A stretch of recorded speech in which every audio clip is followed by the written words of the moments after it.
नमस्ते स्टूडेंट। इस video lecture के अंदर हम लोग सेक्शन फॉर्मूले को पढ़ेंगे। पहले बेसिक से मैं स्टार्ट कर रहा हूँ, एक एक चीज़ मैं आपको समझाते हुए जाऊँगा।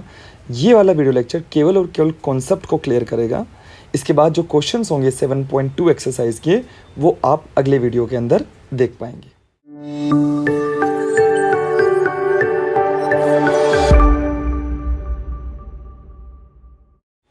पहले जानते हैं कि ये सेक्शन क्या होता है। ठीक है, जैसे मैं अगर आपसे कहूँ कि अगर एक पॉइंट यहाँ पर ले लिया जाए ए, और एक सर्टेन डिस्टेंस पर एक पॉइंट और ले लिया मैंने बी, और इन दोनों को मिलाते हुए एक लाइन सेगमेंट को ड्रॉ किया है।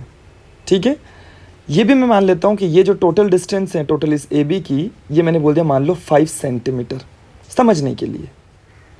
अब इस लाइन सेगमेंट के ऊपर मैं कहीं पर भी एक पॉइंट एज्यूम कर लेता हूँ, ये रहा पॉइंट पी। ठीक है, अगर हम लोग इसको ध्यान से देखते हैं तो हम ये पाएंगे कि ये जो पॉइंट P है वो इस पूरी ए बी लाइन को दो हिस्सों में डिवाइड करता है, एक ये और एक ये। इन दोनों पार्ट को हम बोलते हैं सेक्शंस। समझ में आया नहीं आया? जैसे आपने देखा होगा, आपके पास एक क्लास है और क्लास 10th के अंदर जैसे किसी स्कूल में 2 सेक्शन होते हैं, सेक्शन ए, सेक्शन बी, किसी में 3 होते हैं तो किसी में एक सेक्शन ही होता है, ओनली ए। समझ में आया? तो these are the parts only.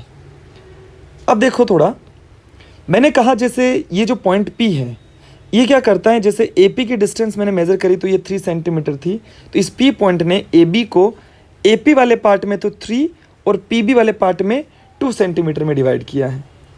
समझ में आया? ठीक है ना? ये चीज़ एक एक चीज़ को ध्यान से सुनते जाना। क्लियर? अब क्या होता है, इसको जो बोलते हैं ये 3 है, ये 2 है, तो मैं ऐसा बोल सकता हूँ कि ये जो P वाला पॉइंट था आपका, उसने इस AB वाली लाइन को 3:2 में डिवाइड कर दिया है। यानी कि एक आपको कोई न कोई रेशियो गिवन है। यहाँ पे जब भी कोई पॉइंट किसी भी लाइन को डिवाइड करता है तो वो कोई न कोई एक रेशियो में डिवाइड करता है।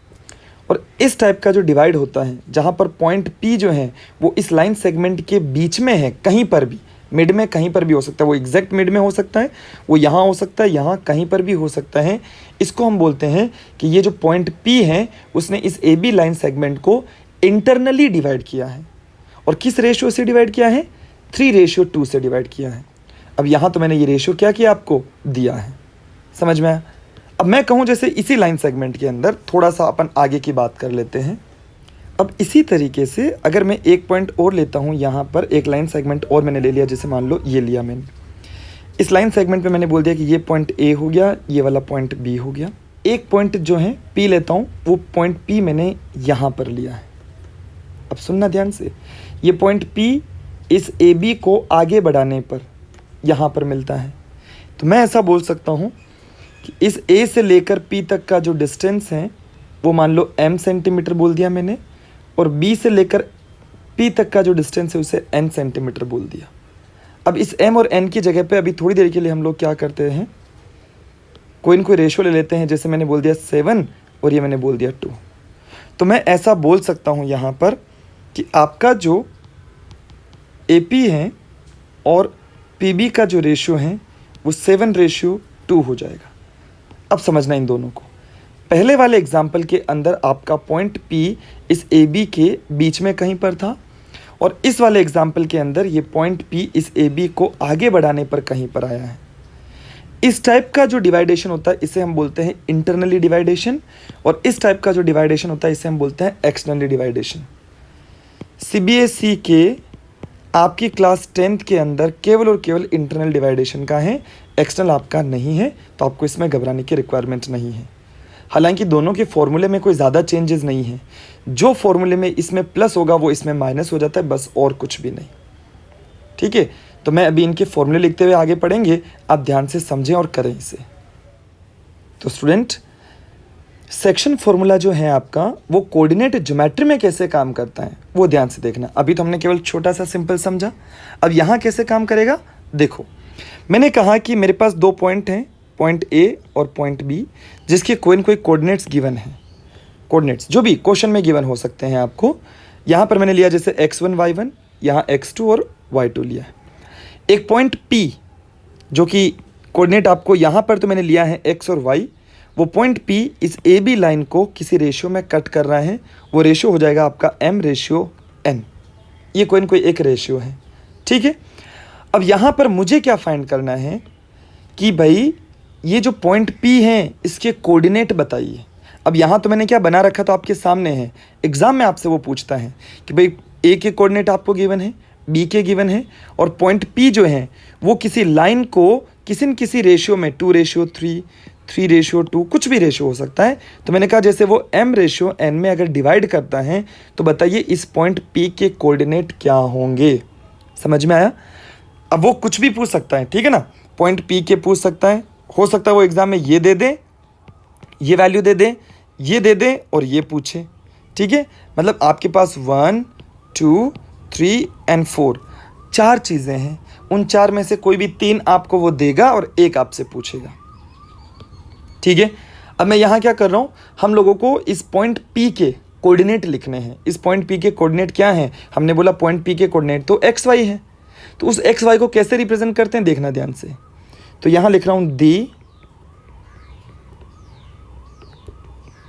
Coordinate of point P। जो पॉइंट P के कोऑर्डिनेट होंगे वो होंगे x, y is equals to x y. ये किसके इक्वलेंट होंगे? अब देखना ध्यान से सुनना, फिर मैं समझा दूंगा कैसे हैं। mx2 plus nx1 divided by m plus n, this one, comma my2 plus ny1 divided by m plus n, इस तरीके से। ये जो वैल्यू लिखी हुई है ये इस x की वैल्यू है, और ये वैल्यू जो लिखी हुई है ना ये इस y की वैल्यू है। क्लियर? तो याद रखना है इस x का जो कोऑर्डिनेट होगा, इसका जो आंसर होगा वो इसके इक्विवेलेंट होगा।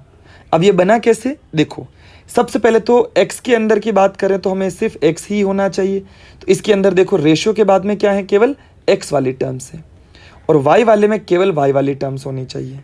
समझ में आया? अब देखो m को मल्टीप्लाई करना है x2 से पहले और n को मल्टीप्लाई करना है x1 से पहले। अब आप चाहें तो पहले इसको इससे मल्टीप्लाई करके और इसको इससे मल्टीप्लाई करके भी लिख सकते हैं, मतलब इसको इधर और इसको इधर, उससे कोई फ़र्क नहीं पड़ता है। लेकिन जो NCERT और जो हमें बोला जाता है, बुक्स फॉलो करते हैं हम लोग, वो हमें जो बोलती हैं हम वही करते हैं। तो यहाँ पर this one multiply by x2, this one multiply by x1 divided by m1 plus m2, या फिर अगर यहाँ पर तो m और n लिया है तो m प्लस n हो जाएगा। क्लियर? अब y के साथ में क्या होगा, y की वैल्यू क्या हो जाएगी, बोले m और पहले y2 के साथ में मल्टीप्लाई, फिर n, फिर y1 के साथ में मल्टीप्लाई, फिर m प्लस n हो जाएगा। समझ में आया कि नहीं आया? तो ये जो फॉर्मूला आपने बनाया है ये आपका एक कंप्लीट फॉर्मूला है जो पूरे सेक्शन फॉर्मूले में, यानी पूरी एक्सरसाइज में, मैं ये कहूँगा 7.2 एक्सरसाइज आप करोगे उसमें केवल इस फॉर्मूले से आपका पूरा काम हो जाएगा। इससे पहले हमने डिस्टेंस फॉर्मूला पढ़ा था, वो तो आपको याद होना ही चाहिए, लेकिन उसके बाद में अब हमें अगर कोऑर्डिनेट्स फाइंड करने हो तो यहाँ पर हम लोग इस फॉर्मूले का यूज़ करते हैं। हालांकि इसके साथ में कुछ चेंजेस हम लोग कर सकते हैं जो मैं अभी आपको बताऊंगा कि वो चेंजेस क्या क्या हैं, लेकिन आपको ये चीज़ बहुत अच्छे से समझनी है। आई होप, उम्मीद करूँगा ये चीज़ें आपको समझ में आई होगी कि ये पॉइंट किस तरीके से लिखे जाते हैं। हालांकि इसका कंप्लीट डेरिवेशन है, लेकिन वो एग्ज़ाम में कभी पूछा नहीं जाता है, तो उसका कोई सेंस नहीं इतना टाइम वेस्ट करने का। ठीक है, अब यहाँ पर क्या करो ना बेटा, एक नोट लिखो आप, ये बड़े अच्छे पॉइंट है। वैसे मैं अगर आपसे कहूँगा कि अगर आपको ये फॉर्मूला याद है ना तो आप पूरी एंटायर एक्सरसाइज को इससे कर सकते हैं, उससे फ़र्क नहीं पड़ेगा। लेकिन क्या कि कुछ शॉर्ट चीज़ें भी होती हैं, अगर आप उसको भी यूज़ करोगे ना तो ज़्यादा बेनिफिट हो जाएगा आपके लिए। बेनिफिट कैसे, देखना ध्यान से, है ना। जैसे मैं ये कह दूँ, पहला नोट मैं आपके लिए लिख रहा हूँ कि ये जो रेशियो आपको गिवन है m और n, ये हो सकता है जैसे 3,2, हो सकता है 4,6, ऐसा कुछ भी हो सकता है। मान लो थोड़ी देर के लिए कि ये जो पॉइंट P है वो exactly mid point of AB है। समझ में आया? ये मैंने क्या कहा आपसे, याद रखना, बार बार मैं बोल रहा हूँ इस चीज़ को कि P is exactly mid point of A and B। A और B का एग्जैक्टली मिड पॉइंट है, और आपको याद होना चाहिए मिड पॉइंट होने का मतलब आपका जो m/n है वो आपका हमेशा 1/1 होता है। जैसे मान लो थोड़ी देर के लिए ये 10 सेंटीमीटर है टोटल, और मैं बोल रहा हूँ पॉइंट P एग्जैक्टली बीच में है, तो आप क्या बोलोगे, 5 सेंटीमीटर ये और 5 ये। अब 5:5 को क्या बोल सकते हैं कट के? 1:1 बोल सकते हैं, नहीं बोल सकते? तो ये याद रखें, कभी भी कोई भी पॉइंट अगर एग्जैक्टली मिड पॉइंट होता है तो वो रेशियो जो है वो क्या होता है हमेशा? 1:1। तो अगर ऐसा हो तो फिर ये जो कोऑर्डिनेट हैं वो किस तरीके से लिखे जाएंगे वो देखना। तो पहले मैं लिख देता हूं, if P is the mid point of AB। समझ में आया? अगर ये मिड पॉइंट है तो यहां पे लिखना है then the ratio will be 1:1 हो जाएगा। तो कोऑर्डिनेट जो आपके होंगे ना P पॉइंट के कोऑर्डिनेट, वो क्या हो जाएंगे? P that is x, y, वो कोऑर्डिनेट हो जाएंगे। अब सोचो कि MB कितना है? 1, NB कितना है? 1। अब आप M और N की जगह पे 1 और 1 रख लीजिए, तो देखो ऊपर की तरफ देखो, यहाँ 1 से कोई फर्क नहीं पड़ता, तो ये हो जाएगा केवल x2 plus x1 divided by, और यहाँ m प्लस n 1 प्लस 1 कितना हो जाएगा? 2 हो जाएगा। होगा कि नहीं होगा? अब ये प्लस है तो मैं इसको सीधा डायरेक्ट ऐसे भी लिख सकता हूँ, that is x1 plus x2 divided by, यहाँ पे हो जाएगा 2, y1 प्लस y2 और डिवाइडेड बाय यहाँ हो जाएगा 2 दिस वन। याद रखना है ये फॉर्मूला कब यूज़ करना है? जब आपका point P exactly mid point of AB हो। ठीक है, चलिए स्टूडेंट, अभी जो 2 टॉपिक हमने पढ़े ना, उसके हम लोग छोटे छोटे से 2 क्वेश्चन कर लेते हैं, ताकि आपको ये जो टॉपिक है वो भी समझ में अच्छे से आ जाए। फिर एक्सरसाइज हम लोग बाद में करेंगे, ठीक है ना। क्वेश्चन ये बोल रहे हैं कि find the coordinate of the point. आपको उस पॉइंट के कोऑर्डिनेट बताने हैं विच डिवाइड्स द लाइन सेगमेंट, जो कि उस लाइन सेगमेंट को ज्वाइनिंग द पॉइंट, जो कि पॉइंट आपको दे रखे हैं दिस वन, उसको 3:2 में इंटरनली डिवाइड करता है। अगर वो इंटरनली वर्ड नहीं भी यूज़ करे तो भी आपको बाय डिफ़ॉल्ट समझना है कि वो इंटरनली की बात कर रहा है। एक्सटर्नली की वो बात करेगा तो वो एक्सटर्नली वर्ड बोलेगा। समझो अभी से क्या करना है आपको, ठीक है। मैंने कहा जैसे 2 पॉइंट हैं, यहाँ पर मैंने एक पॉइंट ले लिया, जैसे ये 6,3 पॉइंट A नाम दिया, इस पॉइंट को मैंने B नाम दिया, जो कि -4,5 हो जाएगा। वो आपका पॉइंट P जो है मैंने बोल दिया वो पॉइंट P यहाँ पर है, जिसके कोऑर्डिनेट x, y हैं, जो इस पूरी लाइन को यहाँ से यहाँ तक कितना बोले 3 तो ये और 2 ये, ऐसे। अब मैं ऐसे बार बार नहीं लिख के मैं डायरेक्ट ऐसा भी लिख दूँ, दैट इज़ 3 और यहाँ पर 2, तो आप समझ जाइए कि A से P तक कितना है 3 और P से B तक 2 है। ये डिवाइड कर दिया। अब आपको निकालना है इसकी वैल्यू क्या होगी। तो अभी जस्ट थोड़ी देर पहले हमने फॉर्मूला देखा था ना, क्या फॉर्मूला था देखो, that is x, y is equals to, formula था आपके पास m x2 plus n x1 divided by m plus n हो जाएगा, comma m y2 plus n y1 divided by और सीधा m प्लस n हो जाएगा। ठीक है। अगर किसी को थोड़ा बहुत डाउट हो, कुछ प्रॉब्लम आई कैलकुलेशन के अंदर, तो वो इन पॉइंट्स के नाम दे सकता है, ऐसे इसको x1, इसको आप y1, इसको x2, इसको y2, ऐसे दे के इसे m और इसे n और फिर इसमें रख के भी कर सकता है। ठीक है, जिससे आपकी गलती होने के चांसेस जो हैं वो नहीं होंगे। बाकी अगर कोई डायरेक्ट करना चाहे तो वो ऐसे भी कर सकता है। कैसे भाई, मैं इसको क्या बोल रहा था m बोल रहा था, इसको क्या बोल रहा था n बोल रहा था। ठीक है, तो क्या हो जाएगा m और x2 कहाँ है, इधर वाला, ये वाला, ठीक है, प्लस n और आपका फिर x1 इधर वाला, ये ध्यान रखना है आपको। ठीक है, तो ये हो जाएगा आपका 3 × -4 प्लस 2 × 6, क्लियर, डिवाइडेड बाय, और ये हो जाएगा आपका 3 + 2, कोमा अब m y2, तो y2 कहाँ है, तो बोले y2 देखो यहाँ पे 5, तो ये हो जाएगा आपका 3 × 5 प्लस 2 × 3 डिवाइडेड बाय हो जाएगा 3 + 2, ऐसे ये हो जाएगा x, y। अब x, y is equals to हो जाएगा यहाँ पर माइनस का 12 प्लस में 12 डिवाइडेड बाय 5, यहाँ पर हो जाएगा 15 + 6 डिवाइडेड बाय 5, तो ये हो जाएगा x, y is equals to 0,21/5 which means the value of x is 0 and the value of y is 21/5 यानी x कोऑर्डिनेट जो है वो तो 0 पे हैं और जबकि y कोऑर्डिनेट है वो 21/5 मतलब 10.5 सेंटीमीटर। समझ में आया नहीं आया? तो इस तरीके से आपको ये क्वेश्चंस करने हैं। कंप्लीट समझ में आ गया होगा कि आपको ऐसे पॉइंट फाइंड करने हो तो किस तरीके से करना है। ठीक है, अब अगर मैं इसी क्वेश्चन में आपसे कहूँ कि भाई ये जो 3:2 है ये ऐसा ना हो के सिंपल 1:1 होता तो आप क्या करते हैं? तो इसको मैं थोड़ा सा साइड में कर देता हूँ। ठीक है बेटा, मान लो मैं इसी क्वेश्चन को ऐसे चेंज कर लूँ कि पॉइंट्स तो सारे वही हैं जो यहाँ पे लिखे हैं ना, सारे के सारे पॉइंट्स, उसमें मैं कोई चेंजेस नहीं कर रहा हूँ। 6,3 यही है, -4,5 यही है, और ये पॉइंट ए जो है और ये पॉइंट आपका बी, इस तरीके से। जो पॉइंट पी है वो पॉइंट पी मैंने यहाँ लिया, मैंने बोल दिया ये 1:1 है जो एग्जैक्टली मिड में है, तो x, y फाइंड कीजिए। अब आप चाहें तो इस फॉर्मूले से भी कर सकते हैं, उससे कोई फ़र्क नहीं पड़ेगा। 1 × -4 + 1 × 3, इस तरीके से मैं सीधा ही कर देता हूँ। दैट इज़ x, y हमने देखा है कि मिड पॉइंट में हो तो आप सीधा ऐड कर देते हैं। तो क्या करना है, x1 + x2, तो ये आपका x1 है, ये आपका x2 है, तो ये 6 प्लस और माइनस के 4 that is this one upon 1 + 1 that is 2, 3 + 5/2 ऐसे हो जाएगा।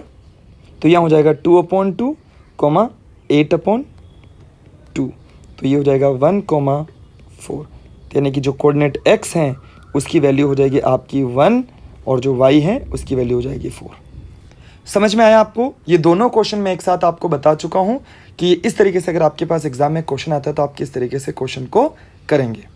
ठीक है, अब एक पॉइंट और हम लोग देखते हैं यहाँ पे थोड़ा आगे। तो देखिए बच्चों, एक नोट पॉइंट तो मैं ऊपर लिख चुका हूँ। Note point number 2, the ratio m/n जो है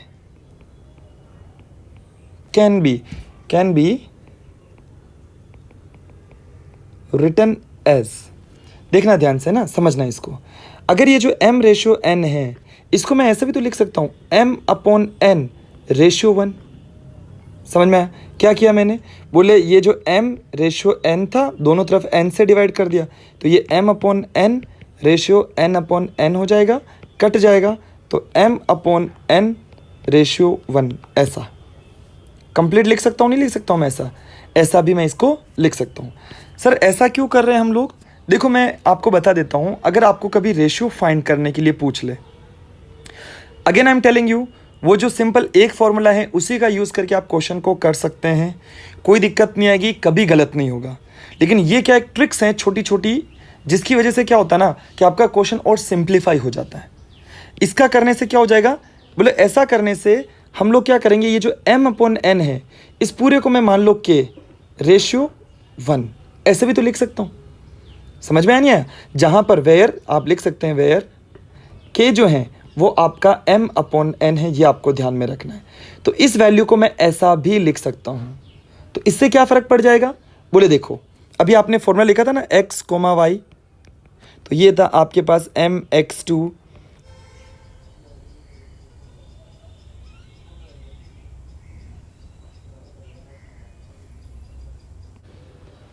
अब क्या करना है, ये वाली वैल्यू लिखने के बाद में मैं क्या कर रहा हूँ, इस वाली टर्म में ऊपर की तरफ n से डिवाइड कर दूँ और नीचे में भी क्या करूँ मैं n से डिवाइड कर दूँ। समझ में आया? मतलब मैं ऐसा कर रहा हूँ mx2 + nx1 डिवाइडेड बाय, यहाँ पे पूरा n से डिवाइड कर दिया, ये मेन लाइन है आपकी, फिर m + n और होल डिवाइडेड बाय आपने n कर दिया। देखो ध्यान से, अगर हम मैथमेटिक्स में ऐसे सेम डिजिट से अगर इन दोनों को ऐसे डिवाइड करते हैं तो आपका एग्जैक्ट जो ऊपर वाली वैल्यू है उसमें कोई फ़र्क नहीं पड़ता है, ये ध्यान रखना है। क्यों? क्योंकि ये डिजिट वापस इससे कैंसिल हो जाती है, तो आपके पास यही वैल्यू बचती जो ऊपर की तरफ थी। समझ में आ रहा नहीं आ रहा? ऐसे करने से होगा क्या, दिस वन, चलिए एक बार इधर का भी लिख देता हूँ मैं, my2 + ny1 डिवाइडेड बाय, और यहाँ पर भी n कर दीजिए, एंड दिस वन, फिर ये हो जाएगा m + n divided by n हो जाएगा ऐसा। क्या फ़र्क पड़ेगा, बोले देखो ध्यान से, पहले ऊपर वाले को देखना, क्या मैं ऐसा कर सकता हूँ कि mx2 के नीचे n कर दिया जाए ऐसे, m/n(x2) प्लस, अब इसके नीचे ये वैल्यू लिखूंगा n को, तो n से n क्या हो जाएगा, कट जाएगा, तो क्या बचेगा, केवल x1 ही बचेगा, तो ये हो जाएगा x1 डिवाइडेड बाय, सेम नीचे भी ऐसा हो जाएगा, m/n प्लस में 1 प्लस इधर भी वही चीज़, m/n y2 plus y1 divided by, और यहाँ हो जाएगा आपका m/n प्लस 1। तो अब क्या होगा, बोले इस पूरी वैल्यू को, अभी सर थोड़ी देर पहले आपने बोला था कि we can write down like this k, यहाँ पे लिखा है मैंने k, लिख सकता हूँ मैं m/n को, तो ये हो जाएगा आपका kx2 plus x1 divided bye k plus 1 plus ky2 plus y1 divided by, और यहाँ हो जाएगा आपका k प्लस 1। किसी किसी बुक में इस k की जगह पे ऐसे लैम्डा वर्ड भी यूज़ कर रखा है ऐसे, तो कोई फ़र्क नहीं पड़ता, वो तो नोटेशन है, आप जैसा इच्छा हो आपकी लिखो, कोई फ़र्क नहीं पड़ेगा। अब क्वेश्चन आता है, अब आपके दिमाग में ये आ सकता है कि सर आपने ये इतना क्यों किया, हमें ज़रूरत कहाँ पड़ रही थी। तो बेटा ये मैंने इसलिए किया है ऐसा कि अगर आपको याद रखें, इसको एग्ज़ाम में अगर आपको रेशियो पूछे कि बताइए कि वो किस रेशियो से डिवाइड करता है पॉइंट, अगर एक लाइन सेगमेंट लिया, दैट इज ए बी, एक पॉइंट लिया आपने P, ये पॉइंट P, इसके कोऑर्डिनेट आपको दे दिए जाए x y, बताइए ये पॉइंट P जो है इस पूरे लाइन सेगमेंट को किस रेशियो से डिवाइड करता है, यानी m/n आपसे पूछे। ये फॉर्मूला लगा के भी आप कर सकते हैं क्वेश्चन को, क्वेश्चन के ऊपर कोई फर्क नहीं पड़ेगा। लेकिन अगर आप इस डायरेक्ट फॉर्मूले से करते हैं इससे, तो आपका एक तो सोल्यूशन बहुत इजी हो जाएगा, और दूसरा आपको कैलकुलेशन जो है उसमें ज़्यादा टफ नहीं होगा आपका, मतलब एरर जो है वो बहुत कम रहेगी आपकी। समझ में आया नहीं आया? तो ये आपका एक सेकेंड लास्ट पॉइंट था, जिसके ऊपर एक छोटा सा क्वेश्चन मैं आपको और बताऊंगा, उसके बाद हम एक लास्ट एंड फाइनल पॉइंट और देखेंगे। तो देखिए बच्चों, यहाँ पर एक क्वेश्चन आपके सामने लिखा हुआ है। इस क्वेश्चन में ये बोल रहा है कि इन व्हाट रेशियो, आपको क्या पूछ रहा है, ये रेशियो जो टॉपिक हम अभी पढ़ चुके हैं। Does the x axis divide the line segment, x axis जो है वो जो है उस लाइन सेगमेंट को क्या कर रहा है, डिवाइड कर रहा है। जैसे ये लाइन सेगमेंट मैंने यहाँ पे मैंने पॉइंट पहले बनाया है, जैसे 2 पॉइंट दे रखा है, एक तो ए और एक हो जाएगा आपका बी। तो यहाँ पर ये जो पॉइंट ए है, ये पॉइंट बी है, तो इन दोनों को मिलाते हुए एक लाइन सेगमेंट आपने ड्रॉ किया है। तो यहाँ पर क्वेश्चन के अकॉर्डिंग एक्स एक्सिस जो है वो इसको क्या कर रहा है, किसी न किसी रेशियो में डिवाइड कर रहा है। हमें ये नहीं पता कि वो रेशियो कितना है, तो पहले तो आपको वो रेशियो कैलकुलेट करना है। दूसरा आपको ये बोल रहा है कि also find the coordinates of the point of intersection. मान लो कि ये जो पॉइंट जो है यहाँ पे, इसको नाम दिया मैंने, दैट इज पॉइंट पी, और इसके इंटरसेक्शन को मैंने बोला एक्स और वाई। यहाँ तक समझ में आ गया? लेकिन अब यहाँ प्रॉब्लम ये है कि आप खुद सोचिए कि ये पॉइंट ऑफ इंटरसेक्शन जब यहाँ पर ऐसा लिखा जाता है, तो क्या यहाँ पर y की कोई वैल्यू होगी क्या? क्योंकि ये पॉइंट कहाँ पर है, बोले ये पॉइंट इस x एक्सिस के ऊपर है, और हमें पता है कि x के ऊपर कोई भी एक पॉइंट लेते हो तो वहाँ पर y हमेशा 0 होता है। उसी तरीके से y पे अगर कोई पॉइंट लेते हो तो उस पर x हमेशा क्या रहेगा, 0। तो यहाँ मैं सीधा लिख देता हूँ कि जो आपका y है वो क्या कंसिडर हो जाएगा, 0 हो जाएगा। क्लियर और नॉट? अब क्या करना है, आपको पूछा है रेशियो क्या हो जाएगा। So formula you know very well, आपके पास जो जेन्युइन फॉर्मूला था दैट इज m1x वाला, उसे भी आप कर सकते हैं, ठीक है। m1x से मतलब है मेरा mx1, ठीक है ना, प्लस nx2, इस तरीके से था ना फॉर्मूला, तो उससे भी कर सकते हैं। बाकी हमने जो अभी k वाला किया था उससे भी हम कर सकते हैं। तो मैं k वाले को प्रेफरेंस दे रहा हूँ, देखना ध्यान से। तो सबसे पहले मैं एक फॉर्मूला लिख देता हूँ यहाँ पे पहले, here x, y is equals to kx2 plus x1 divided by, यहाँ हो जाएगा आपका k plus 1, comma ky2 plus y1 divided by, यहाँ पे हो जाएगा आपका k प्लस 1। क्लियर और नॉट? अब as we know very well कि y क्या है, यहाँ पे 0 है, ठीक है ना। यहाँ देखो y 0 है, क्यों 0 आपको बता दिया मैंने, क्योंकि x के ऊपर y हमेशा 0 होता है। तो यहाँ मैं लिख रहा हूँ, यहाँ पे देख लेना आपका x, 0 is equals to k, तो मुझे पता नहीं है, k मैंने मान लो k रेशियो 1, ये हो जाएगा। तो यहाँ हो जाएगा k, और x2 कितना है, तो यहाँ पे लिख लीजिए आप जल्दी से, इसे x1, इसे y1, इसे x2 और इसे y2 नाम दे दीजिए। तो यहाँ पर x2 क्या हो जाएगा, 5, तो हो जाएगा 5k plus 2 divided by k plus 1 हो जाएगा, कोमा यहाँ पे हो जाएगा आपका 6k minus 3 divided by k plus 1। सो ये कंप्लीट वैल्यू किसको रिप्रेजेंट करेगी, इस x एक्सिस को, ये कंप्लीट वैल्यू रिप्रेजेंट करेगी इस y एक्सिस को। तो हमें पता है कि हम इसका तो हम कुछ कर नहीं पाएंगे, हम इसको इसके इक्वल रख देंगे, जिससे क्या फ़र्क पड़ जाएगा, बोले now 6k minus 3 divided by k plus 1 is equals to 0 हो जाएगा। ये पूरी वैल्यू जो है नीचे वाली, ये इससे मल्टीप्लाई होके पूरा 0 हो जाएगा। सो यहाँ पे बचेगा आपके पास 6k minus 3 is equals to 0। तो k इज इक्वल्स टू हो जाएगा 3/6, कट के बन जाएगा 1/2। क्लियर और नॉट। तो ये k की वैल्यू आ चुकी है 1/2। अब यहाँ पे हमें जो रेशियो होता है वो रेशियो कैसे लिखते हैं बेटा, दैट इज k रेशियो 1। तो ये हो जाएगा 1/2 रेशियो 1, यानी हम इसको लिख सकते हैं 1/2। क्लियर और नॉट। तो यहाँ हो जाएगा 1/2 हो जाएगा। समझ में आया, ये आपका रेशियो आ चुका है।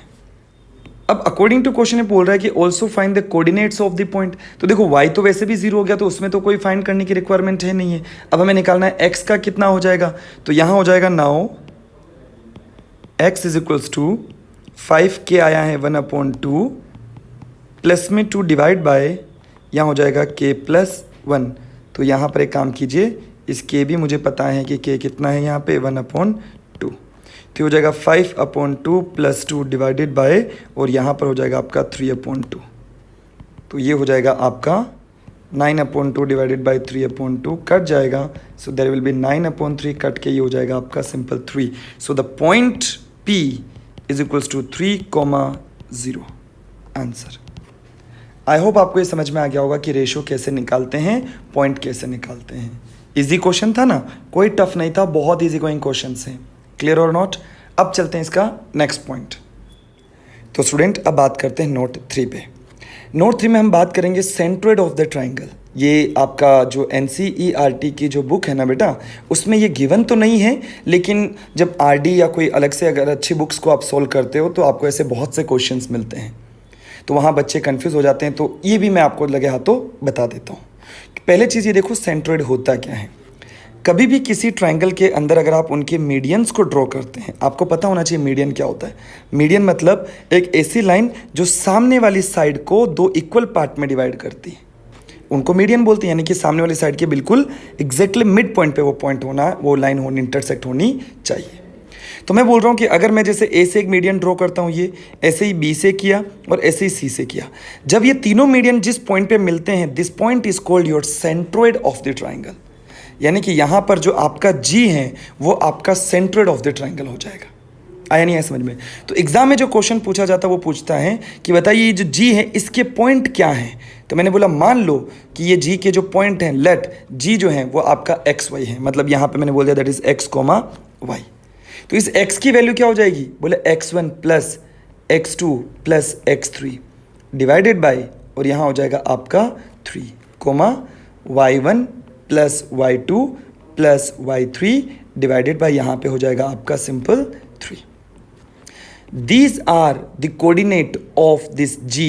x की पूरी वैल्यू यहाँ और y की पूरी वैल्यू यहाँ, और इनके जो कोऑर्डिनेट आप निकालोगे वो आपके सेंट्रोइड ऑफ द ट्राइंगल हो जाएंगे, यानी coordinate of the centroid of the triangle.